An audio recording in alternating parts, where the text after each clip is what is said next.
There is one measure by which we will be judged by the people who come after, and that's the health of the land base. That's the only thing that matters. The only thing.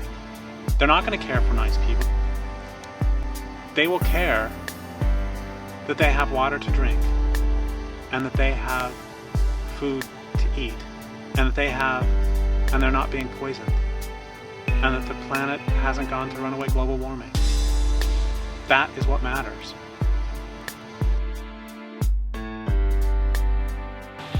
But until people understand that, you can argue with them all you want, and you won't get anywhere.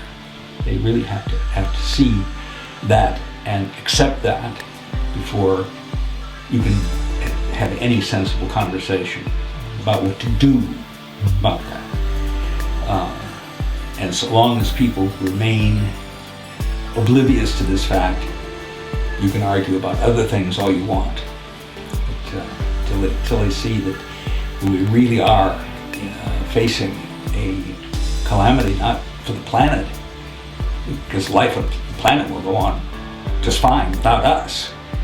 But we are in danger of making ourselves extinct. It's very hard to imagine what a long-term future is going to be like for architecture, what the long-term plans. We can look to 2,000 years ago, but the game is completely different. All the rules have changed. The resources are different. It's impossible to know how we're going to be living on this planet, if at all, in 100 years, 200 years, or 300 years. The industrial experience was a story with a beginning, a middle, and an end. It was a narrative. It wasn't just something that is established and then goes on forever.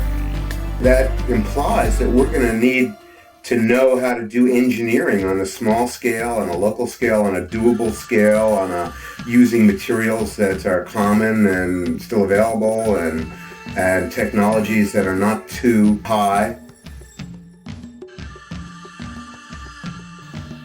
That's why for me, give me the space that I need. It's not a lot.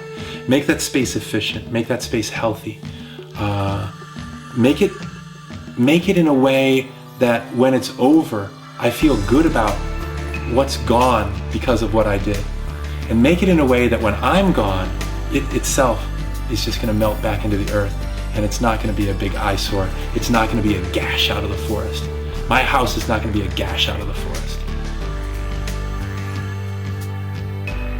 I've been in many cob buildings, and they're wonderful. Cob is a real favorite of mine because you can be so playful with it. You can make these shapes, organic shapes, and so on.